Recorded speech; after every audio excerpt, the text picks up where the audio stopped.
Hey guys, welcome back to the Vaughn Homestead. So today's video is going to be a DIY video. However, I just kind of wanted to go over the importance of the reason behind it, due to the fact that me and my wife, this is our first time goat owner, doings and all that. So I just kind of want to go over some of the one of our experiences that we just recently had. So if y'all been keeping up with some of the other videos, one of our does, Pietra, who was very due, I think I want to say in one of the last couple videos, well, she ended up having her babies. And sorry, I'm just now realizing that this video's kind of got a glare on it, but it's kind of the only spot I can prop my phone up. So one of the things that happened is we come out a few days ago, and as I got up, I looked out the window and seen that there was a baby on the ground. So of course I got excited and I come outside. Once I got outside, Chief, leave the phone alone. So once I got outside, she actually had 4, which I know is very rare for goats and all. But yes, she had 4 babies, and fortunately all 4 babies appear to be stillborn. But in the camera that I have set up in their shack, which is where I was kind of hoping that they would, have all their babies at, but actually she didn't have any of them in there. But on the kind of the corner of the video, I seen where whenever she had one of them, the only one that was actually caught on video, like I said, it just happened to be caught maybe about 6 inches within the frame there. We seen that whenever she had it, and our other Great Pyrenees, which this is one of them, this is Boss, of course the other one's Chief, they're brothers, they were litter mates. Chief would appear to be licking the baby, trying to get it clean and all. Kind of hard to tell, his big old head was kind of blocking the view of what he was actually doing to it, but it appeared to be licking it.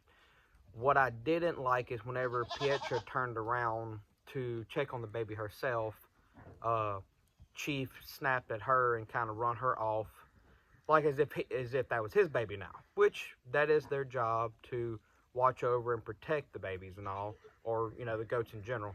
But that's still a little concern, because I mean, how can a mama nurse a baby, take care of a baby, watch over the baby, if of course the dogs won't let her near? So what I've decided to do is, within the main perimeter of this pen, I'm going to build a 16 by 16, which is just using cattle panels. I'm going to build a 16 by 16 with its own little shack and gate and all that, as I'm going to call it, the maternity pen, within the main pen, to where the dogs can still, of course, be around to, protect them and all that stuff, doing their job like they're supposed to be. Like I said, I can't be mad at Chief, which is that one you just seen come to the camera for you. Told you to leave the camera alone. Get this set back up.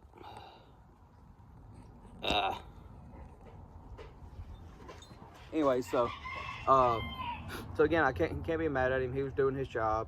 But there's things that I can do, such as building the maternity pen, to where once I have a mama who's close to giving birth, she will then go into there, which will kind of give her some peace, and a little bit extra, precaution from the other goats, if they want to try to push her around or anything like that, won't have to really worry about that. She can then have the babies, and only her and the babies, unless there's like another mama with babies in there, but it'll just be mamas and babies, and that's it, allowed within the maternity pen. Like I said, it's just gonna be a little simple 16 by 16. They'll be in there just long enough for them to have the babies, nurse them to a decent, health and all that. Maybe have them in there 2 or 3 weeks or so. Again, this is the first time, so I kind of depending on how big they are at, at that age and all, and how well they're doing. Sorry, my knees hurt me. So yeah, they're gonna be in that maternity pen, kind of have, their own safety feature and all, but again, the dogs will still be able to be around them by that pen being within the pen. Romeo, leave the camera alone. So yeah, without further ado, we're gonna show y'all where and how we're gonna do the maternity pen. So of course, this is our main goat area at the moment. Like I've said in previous videos, at some point, of course, all this pilot fencing will be replaced with cattle panels, like those over there, the 16-foot, 50-inch tall ones, still with hot wire. And eventually, a lot of that stuff out there, a lot of that field out there, will end up being fenced in as well, to where they have a much larger area. This right here is just basically just our little hay bale area. This is the gates, not big enough for me to roll a round bale in.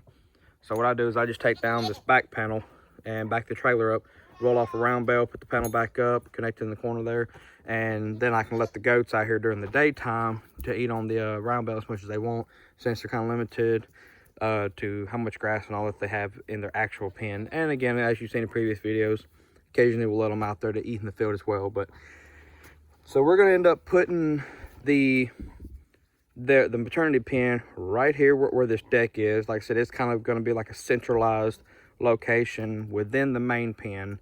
My wife had at first said, hey, why don't you build it down in the corner, you know, just one of the 4 corners, and so that way you only had to get 2 panels. Well, that would have been more budget friendly, probably a lot simpler.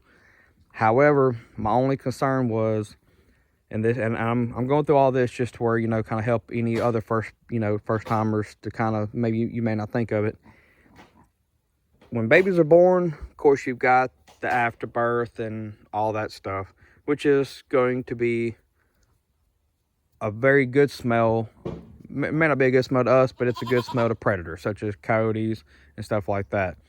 And if a coyote decides that he wants to jump that fence to get into your maternity pen, well, due to the fact that you've got those metal panels up, you're now keeping them from doing their job, because they're going to be wanting to get into that maternity pen to do their job, but they're not going to be able to, more than likely, because of the fact you've got them locked out.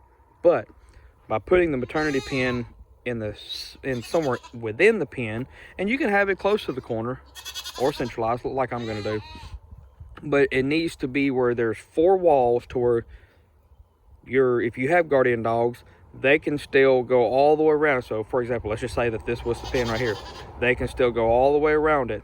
So if Cody decides to come to the smell of a newborn, they've got to clear this fence, make it past them in order to get to the maternity pen. So yeah, we're going to get started here shortly on bringing the material in.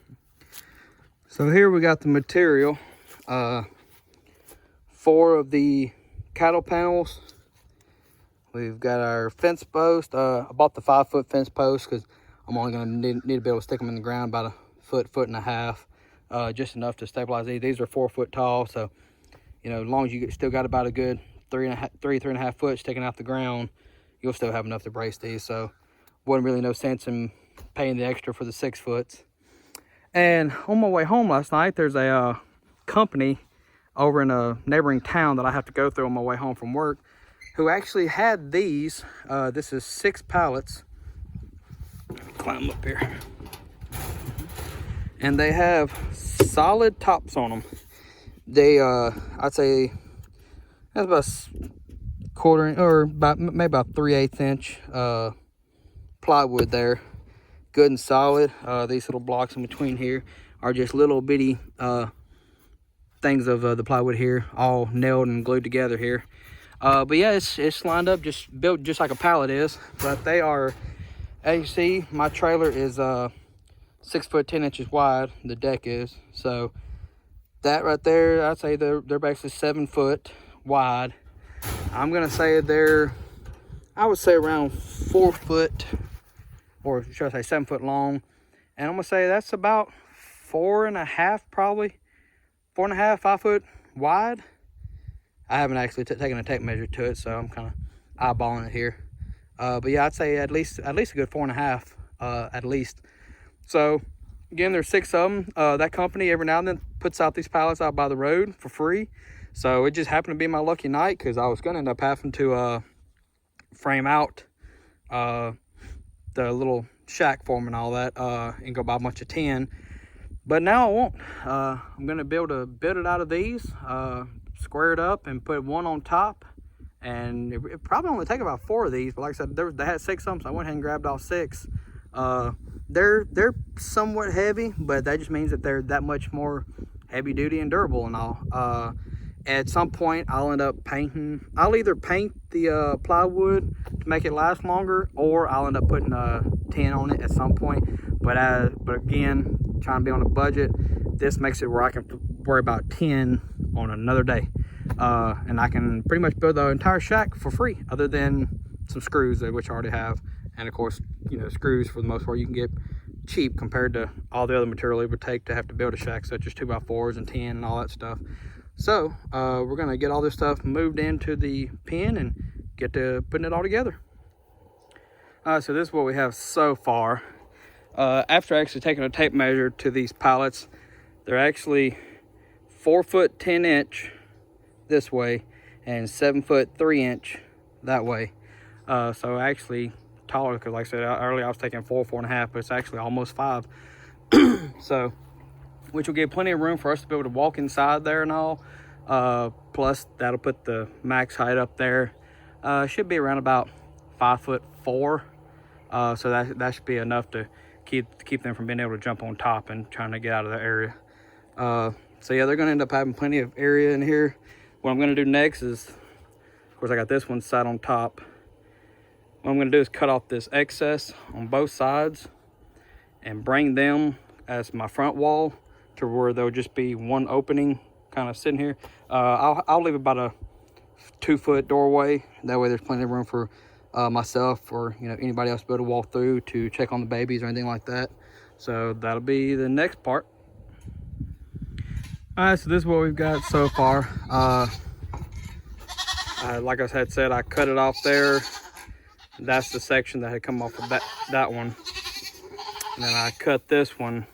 I still got to come back and cut off the excess part, but the section I needed I cut off and put right here. And of course, because of that little gap that going between them, this little excess piece that I had, put it over it to cover up the gap.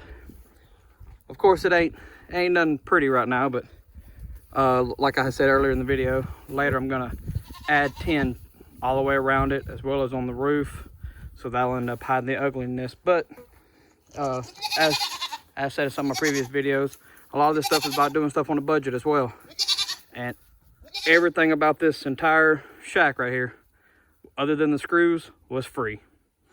And this took 4 of those pallets to do this. I still have 2 of those sitting on my trailer, so I'm sure I'll come up with something later on to do with them.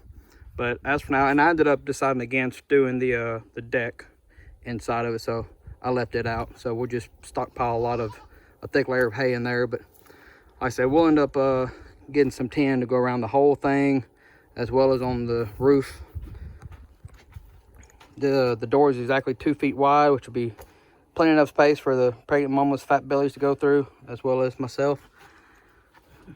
They got plenty of room in here, so that's gonna be, because it's 4 foot from that corner to here, and then it's roughly like 4 foot from there. So they got basically a 4x4 area for both mamas to be able to get up in here out of the direct cold air blowing on them. Of course, you know, like I said, once I come back with the tin, those corners will be sewed up as well. But like I said, they'll have plenty of room to get up in here. We'll have a heat lamp in there. They'll have plenty of room to get up in there away from the direct cold blowing on them. So the next part of this process will be the panels going up to close it in. All right, so here we are with the finished product. So I ended up finally, I actually had to go back to Tractor Supply because originally I bought these panels, which is the cattle panels. They have the 6-inch by 8-inch squares, which I was not caring to use, which they do have I'd say it's like a 4-inch by 8-inch squares at the bottom, the very bottom, like the bottom 2, and everything else is a 6 by 8. I didn't care to use those because of the fact of for one, the mamas can stick their heads through it, which ain't a problem. They pull it right back through. I haven't had anybody actually get stuck in one. But the baby goats could crawl through the bigger squares, as well as these 2, which, like I said, I don't think that they would try to hurt them, but at the same time, I don't want them being able to stick their heads through the panels to be able to get to the babies. So I had originally bought 4 of the other ones. I took them back because I found out that a different Tractor Supply nearby did have the 4x4 squares like I actually wanted. So took the other ones back, got these. The other ones are like $28 a piece. These are $50 a piece. Yes, it's double the money, but in the long run, if you're gonna do it right. So it's actually ended up coming out to, I want to say it's about a 14 by 14 pin instead of 16 by 16 like I was wanting. My ground slants right here, so if I had come all the way with it, it would have been like about a 8-inch gap between the bottom of the panel and the ground. So, but still, just for having 2 or 3 mamas in there at a time with their babies is good enough. Of course, trying to do as much of stuff on a budget as possible. I had an extra few 2x4s from a previous project that I framed out and used the pallet as the door. So the pallet was free. My latches were free. They were from some 2x2 boards that were left over from a previous project as well. Even connecting the panel to my frame here, I used some scrap 2x4s and put some 3-inch screws into them. Get a little bit closer here. One on each side of the panel, so it's like I put 1 screw on this side of the panel, 1 on the other side, and really held it to it, and I did 3 of them going all the way down. So we'll pop the latches, get that opened up. We've ended up adding the 2 little feed bins inside of here, so that way we can feed them inside. I may end up having to move them. I may end up moving them over here just to where we're not having to step in there around the babies whenever they do have them to try to feed them and all. But like I said, this is still kind of all new to me. But so they've got this area over here. I did end up having to move this shack back a little bit because of the slope over there. I did have to scoot it back some, but the dogs still have, and the goats still have plenty of room to go all the way around it. So again, if something was to get into the main area to try to get to the babies, they still have to make it past Boss and Chief in order to get inside of this area into the maternity pen. So overall, it's turned out great. Like I said, I'll end up getting some tin here in about a week or two, depending on what my schedule looks like, and end up wrapping some tin all the way across the top to close up these gaps, as well as eventually over time the entire shack here will be wrapped in tin all the way around to where no wood is exposed whatsoever. So yeah, especially like these corners here and all. But like I said, they've got a thick layer of hay inside there and they're ready to go. So it'll be easy to let them out during the daytime while we're home and can still watch for them having babies and even let them enjoy some hay. And of course, we can throw some hay inside there for them to eat on as well. And we got them their own little water trough in here for them to drink on. And I don't know if you've seen in a previous video, but again, budget saving. This was actually a planter from Dollar General. It looks like basically looks like a keg, kind of like an old-timey barrel, but you know, of course, cut in half. It was originally $10. Whenever the summertime stuff went on sale here lately, I got this about a month and a half or so ago. Whenever they went on sale for like 75% off, so I got it for $2.50. I took some hot glue gun and filled in the one drain hole right there, and this little booger was basically just a $2.50 little water barrel. And a lamb just fell off in a tree in the distance, so that's what they're all getting in a ruckus over. But yeah, everything turned out great. If y'all have any questions or concerns or anything like that, please let me know. Hit me up in that comment section. If you don't mind, hit that subscribe button. Again, these are the 5-foot posts. So as you can see, even when I knocked them in, let me go out here to one real quick. Make sure I cover all the basics here. I knocked them in the ground to where this part of it was flush with the ground. So that's about 1 foot in the ground. So there's still 4 foot sticking out. As you can see, a couple spots. The panel sticks out a little bit above the post, but it's still very securely braced and secure and all. So no issues there. Hope you guys enjoyed the video. Again, if you don't mind, hit that subscribe button. Like I said, hit me up in the comment section with any questions, concerns, anything like that. If y'all don't mind, share me on some of your social medias, maybe some of your other friends, maybe some groups you follow or something like that, for some other people trying to figure out how to do some simple stuff on a budget. Other than that, y'all have a good one.